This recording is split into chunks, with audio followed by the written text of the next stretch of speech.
আসসালামু আলাইকুম বন্ধুরা, কেমন আছেন? তো আজকে চলে আসলাম আর একটা ভ্লগ নিয়ে। তো যেহেতু বাড়িতে বসেছিলাম, সেই হিসেবে একটা চিন্তা করলাম যে একটা কিছু করা যাক।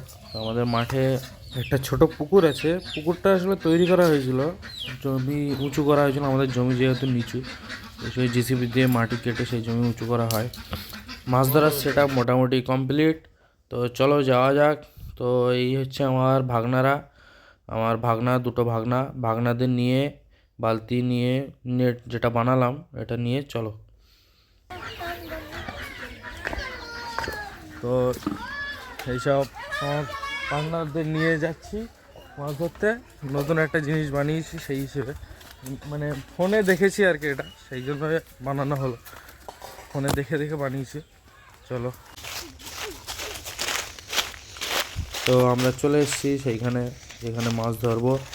এই আমাদের পাশে জমি, এইটা কেটে জমি উঁচু করা ছিল। আমি ভিডিও করছিল, দেখো আমার ভাগনা কি বলছে। আমার ছোট ভাগনাটা একটু বেশি পাকা, তো এখান দিয়ে নেমে আমার ভাগনা বলছিল যে আমি ধরবো, তার বললাম না তুই পারবি না, আমার কাছে দে। জন্য আমি ওর থেকে নিয়ে নিলাম, নিয়ে যেই জলে পা দিয়েছি, বাবা শীতে তো ভীষণ ঠান্ডা জল, পা তো একদম মনে হচ্ছিল এবার এই কেটে পড়ে যাবে।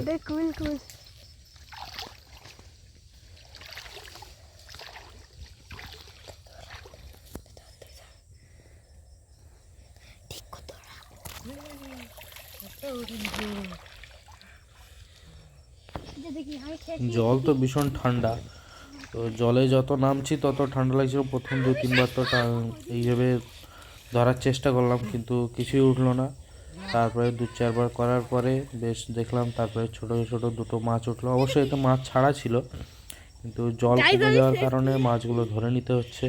এতে যতই জল দেয় জল থাকে না, আসলে নিচে বালি মাটি তো, ওই জন্য জল যতই দেওয়া হয় এতে জল থাকে না। তারপর অনেক কষ্টের পরে ছোট দুটো মাছ উঠলো। এগুলো রুই মাছের বাচ্চা, এগুলো ছাড়া হয়েছিল পুকুরে।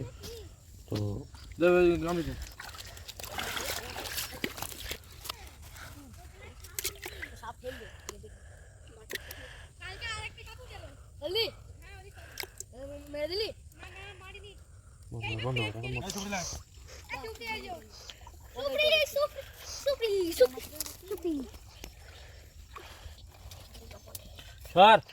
ওই লিলে হবে না, ছাড়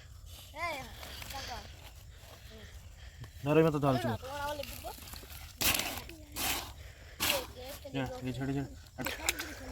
এইভাবেই ধরছিলাম মাছ। তো জল যেহেতু ঠান্ডা, তারপরে বেশ হাতও ব্যথা করছিল, অনেকবার টানা হয়েছে বলে। তো এবারে এই টানাটা দেওয়ার পরে তো নিচের দিকে যেহেতু মাছ সব ঝোপের মধ্যে আছে, সেই জন্য চেষ্টা করছিলাম যদি ওঠে। তো দেখলাম এখানেও বেশ কিছুটা মাছ উঠলো, সাইড দিয়ে মাছ পালাচ্ছিল, কিন্তু তাও ধরার চেষ্টা করলাম হাত দিয়ে।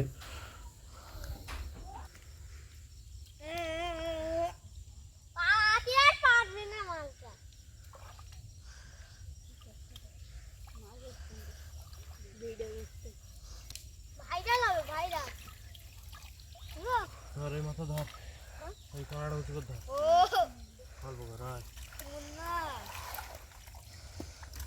এরকমভাবে মাছ ধরতে ধরতে একটা কাণ্ড হয়ে গেল। তো আমি এরপরে যখন জাল টানলাম, জাল টেনে দেখলাম এটা একটা সাপ উঠেছে। তো সাপটা দেখে তো সবাই লাফালাফি করছিল।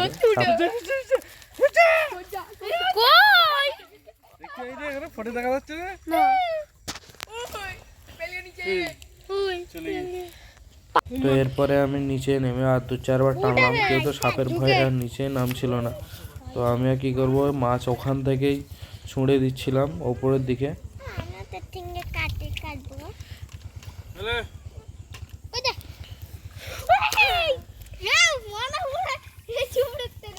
দোস্ত এই দেখো সব মাছ টাছ ধরে এই এতটা মাছ ধরেছি, ঠিক আছে বালতিতে। চলো বাড়ি গিয়ে আবার দেখাচ্ছি তোমাদের।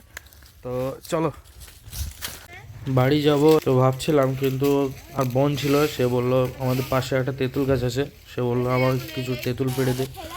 তো বাড়ি থেকে এই লগাটা নিয়ে আসলাম, আমাদের এটা লগা বলে পাশে। এটা এনে বেশ অনেক নাড়াচাড়া দেওয়ার পরে বেশ কিছু তেঁতুল পড়লো।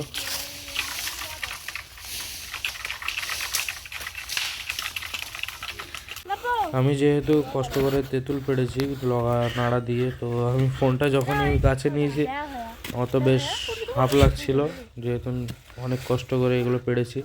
তো এগুলো আমি বোন সবাই মিলে কুড়ালাম, কুড়িয়ে বেশ অনেকটাই হয়েছিল। তোমরা দেখো এগুলো এক জায়গায় জড়ো করলাম, বেশ অনেকটাই হয়েছে।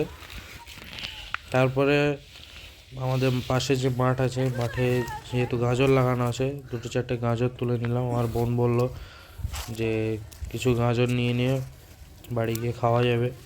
তো আমি বেশ, এখনও গাজরগুলো বড় হয়নি অবশ্য, এখনও ছোট আছে। তো আমি খুঁটে খুঁটে যেগুলো বড় মনে হলো সেগুলো তোলার চেষ্টা করলাম, কিন্তু তাও দেখলাম যে এখনও ছোট, এগুলো অনেক বড় হবে।